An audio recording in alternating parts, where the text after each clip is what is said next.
Imagine descobrir que a Bíblia que você conhece cita textos que simplesmente não existem mais nela. Livros inteiros, profecias completas, histórias que foram lidas por séculos e depois desapareceram. E se eu te dissesse que a decisão de remover esses textos não veio do céu, mas de salas fechadas, centenas de anos depois dos apóstolos terem morrido? Antes que este vídeo termine, você vai entender não apenas quais textos foram excluídos, mas o motivo perturbador pelo qual a linha entre o sagrado e o proibido foi desenhada dessa forma. Mas antes, se você quer ter acesso a essas histórias que foram escondidas por séculos, se inscreva agora no Escrituras Paralelas. Porque o que você está prestes a descobrir raramente é ensinado, e poucos têm coragem de revelar. E a resposta pode mudar completamente a forma como você enxerga o livro mais lido da história. A maioria de nós cresceu acreditando que a Bíblia sempre foi assim. 66 livros, capa preta, zíper dourado, fixa desde o início. Mas essa versão organizada, essa biblioteca portátil que carregamos, é o resultado de séculos de escolhas. Escolhas difíceis, escolhas humanas. Nos primeiros séculos do cristianismo, não existia uma Bíblia oficial. Existiam rolos, cartas, evangelhos circulando entre comunidades. E muitos desses textos eram lidos nas igrejas com a mesma reverência que hoje damos a Mateus ou a Gênesis. Alguns moldaram a fé dos primeiros mártires. Outros foram escondidos em jarros no deserto. E vários foram ativamente caçados para serem destruídos. O que restou foi o silêncio e algumas pistas deixadas nos próprios textos que sobreviveram. Pistas que apontam para uma biblioteca muito maior, muito mais estranha, muito mais proibida. Vamos começar por um dos mistérios mais antigos do Antigo Testamento. No livro de Josué, capítulo 10, lemos sobre o dia em que o sol parou no céu. Uma narrativa impressionante, um milagre que desafiou as leis da natureza. Mas o próprio autor bíblico faz uma ressalva curiosa. Ele diz: não está isso escrito no livro de Jazar? O livro de Jazar, o livro do justo. A Bíblia o usa como fonte de autoridade para validar um milagre. Era considerado confiável pelos profetas. Era lido, era conhecido. No entanto, se você procurar o livro de Jazar na sua Bíblia hoje, não vai encontrá-lo. Ele desapareceu. A ausência desse texto deixa uma lacuna sobre a história militar e espiritual de Israel, que jamais foi preenchida. Se a própria Bíblia confiava nele, por que nós não podemos lê-lo? E essa não é a única obra que sumiu sem explicação. Em Números 21, somos apresentados a outro título misterioso: o Livro das Guerras do Senhor. O nome, por si só, sugere uma narrativa épica, batalhas espirituais, intervenções divinas, talvez até detalhes sobre anjos e demônios envolvidos nos conflitos de Israel. A Bíblia o cita. Os antigos o conheciam, mas ele foi excluído. Estudiosos sugerem que talvez contivesse narrativas violentas demais ou mitológicas demais, que não se alinhavam com a teologia que estava sendo solidificada séculos depois. Ao remover o livro das guerras, removeu-se também uma parte da memória de como aquele povo enxergava a intervenção divina no caos do campo de batalha. O que sobrou foram fragmentos, enquanto a obra completa se perdeu nas areias do tempo. Mas nem todos os textos foram perdidos por acidente. Alguns foram deliberadamente deixados de fora. Avançando para o Novo Testamento, chegamos a um texto que quase entrou na Bíblia. Ele não era secreto, era um best-seller da antiguidade. O Pastor de Hermas. Nos primeiros séculos, líderes cristãos como Irineu e Clemente de Alexandria citavam essa obra com imenso respeito. Ela estava incluída no Codex Sinaiticus, uma das Bíblias mais antigas que temos. O livro é focado em visões, mandamentos e parábolas. Detalha a necessidade de arrependimento e a construção da igreja como uma torre mística. Então, por que foi cortado? A análise crítica sugere que sua explicação sobre a natureza de Jesus era considerada confusa para os padrões que a ortodoxia queria estabelecer. Ele foi considerado útil para a leitura, mas perigoso para a doutrina. De um dia para o outro, passou de leitura recomendada para apócrifo, de escritura para curiosidade histórica. E essa transição de útil para suspeito nos leva ao próximo documento, a Didaquê, conhecida como o Ensino dos 12 Apóstolos. Este era, essencialmente, o primeiro manual de instruções da igreja. Ensinava como batizar, como orar, como identificar falsos profetas. Era o como fazer do cristianismo primitivo. Por séculos, ela foi considerada escritura por muitos, mas acabou ficando de fora. A razão?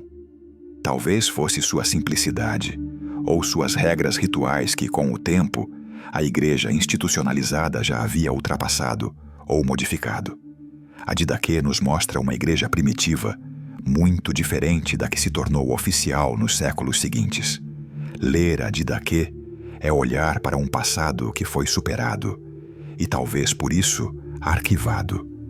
Mas há textos que, mesmo excluídos, moldaram o que você acredita hoje sem que você saiba.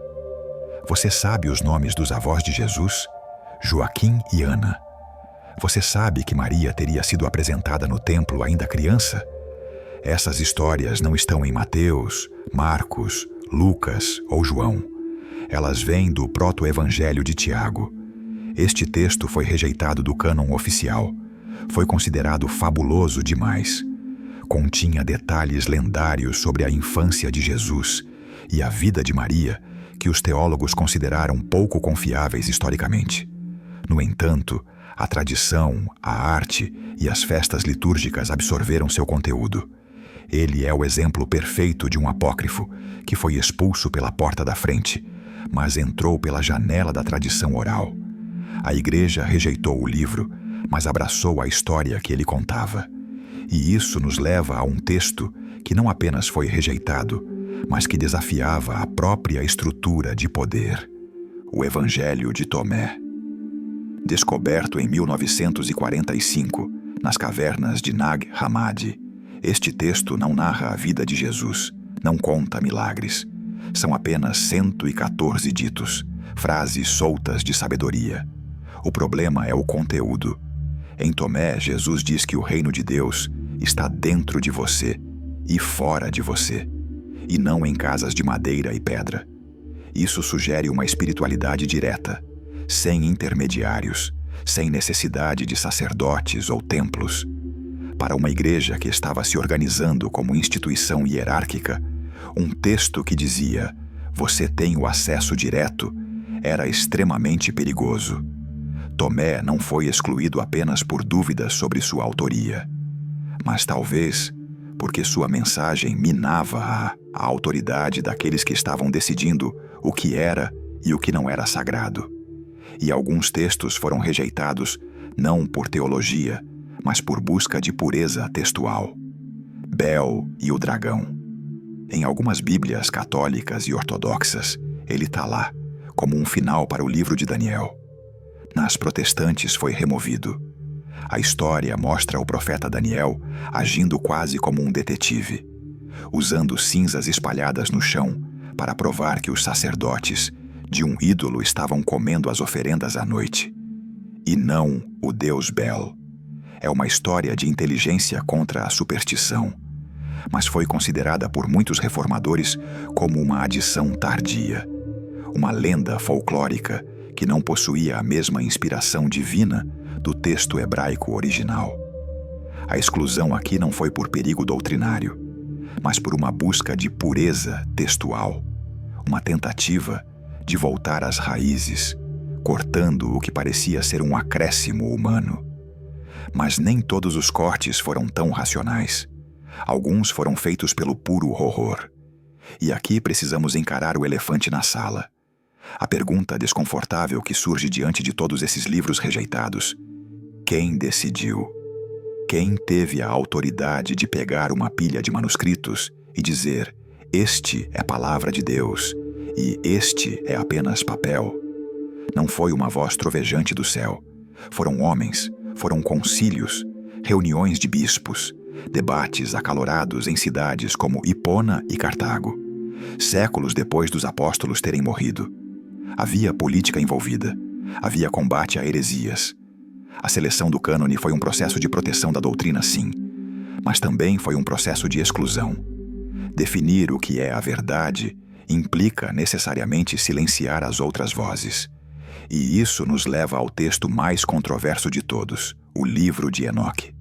A carta de Judas, no Novo Testamento, cita uma profecia de Enoque textualmente. O apóstolo Pedro faz alusões claras a ele. A igreja primitiva da Etiópia o considera sagrado até hoje. Mas o resto do mundo cristão o trancou do lado de fora. Por quê? Porque o livro de Enoque toca no proibido. Ele expande a misteriosa passagem de Gênesis 6.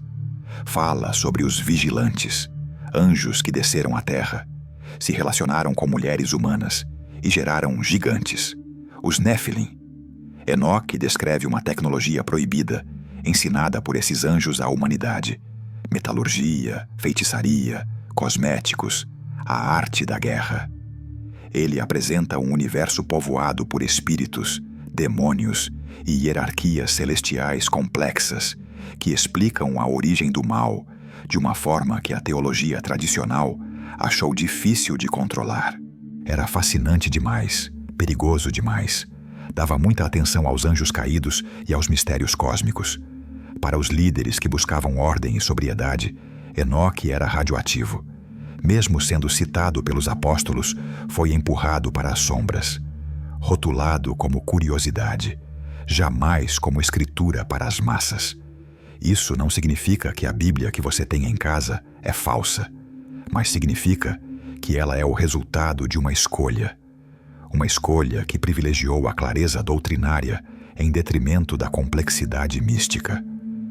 O fato de esses livros terem ficado de fora não significa que eles não contêm verdades históricas ou espirituais que foram importantes para as pessoas que andaram com os apóstolos. Eles são as peças que faltam no quebra-cabeça. Janelas para um mundo onde o céu e a terra eram muito mais próximos e muito mais estranhos do que nos atrevemos a imaginar hoje. A história do sagrado é vasta, e o que foi deixado na escuridão diz tanto sobre a nossa fé quanto o que foi deixado na luz.